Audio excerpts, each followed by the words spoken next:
5. James drove me home that evening. He walked me to my door, kissed me, and left. I turned to go inside when a dark figure emerged from the shadows, grabbed my shoulder, and sneered, "You look pretty pleased with yourself." It was the handsome guy from the bar. I looked at him and pointed toward the dark corner. We moved there together, out of sight. His breath hit my face, urgent and angry. "Why haven't you come to see me? Don't you want to go through with the rest?"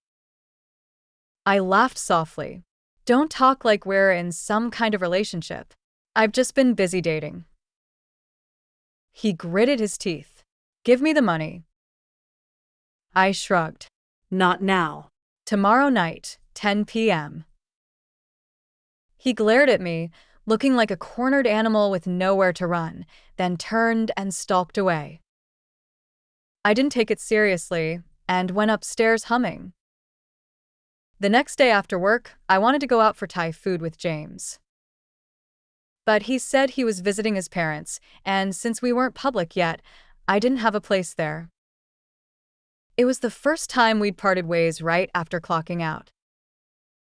Losing James, even for an evening, made me feel like I used to, lost, unsure how to fill the long, dragging hours. I used to be able to count down the days. Now I couldn't. Once you've seen the light, it's hard to adjust to the dark again. I stayed late at the office to avoid my mom's anger and another possible slap. But then I overheard a coworker, who was also working overtime, talking on the phone about meeting friends for barbecue, right near James's place. My blood ran cold. Really? The image of Tristan and Charlie tangled together flashed through my mind. I shook my head violently. It couldn't be. It just couldn't. All my hopes for the future were resting on James now. I forced myself to stay seated until my coworker left, then took a taxi to James's neighborhood. There's a popular open-air barbecue spot near his building, well known across the city. I hid around the corner, and from a distance, I started trembling. There was James sitting at a grill stand, eating and laughing with a group of coworkers. I held my breath, watching him closely, waiting for some woman to appear beside him. I didn't know what I'd do if that happened. Maybe I'd pretend I didn't see. As long as James never said anything, I could keep protecting this little world I'd built with him. After half an hour, no woman showed up. All I heard was James say, "Looks like everyone's here, let's eat." I let out a shaky breath.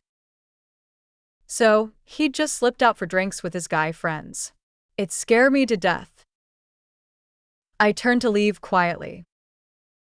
But then, as if guided by some strange twist of fate, James's voice, smooth and slippery as a snake, drifted toward me. "Come on, that girl proposed. You all owe me money." I froze. A cold sweat broke out on my forehead. If he stopped talking now, I could still run away like nothing happened. But he didn't. She asked me to marry her last night at the bar. I got her willing to say yes in under a month. How's that for skill, guys? And it hasn't even been 2 weeks. My coworker, the one who'd just left the office, laughed and said, "You expect us to believe she proposed just like that?" James smirked. "Don't believe me? I'll have her beg me again tomorrow and record it for you." All right, we believe you. Just the way she looks at you is proof enough." Amid the laughter and chatter, several coworkers pulled out their phones to transfer money to James. He was all smiles, his face glowing like sunshine. I stood there, my mind in chaos. A shrill voice roared inside my head. "You're worthless. Not as pretty, not as smart, not as brave. You only got into some community college. What can you possibly achieve? Why don't you just die? That was my mother's voice, blaring in my mind like a siren. I tried to cover my ears, but it was useless. Sound travels from the brain. My world collapsed.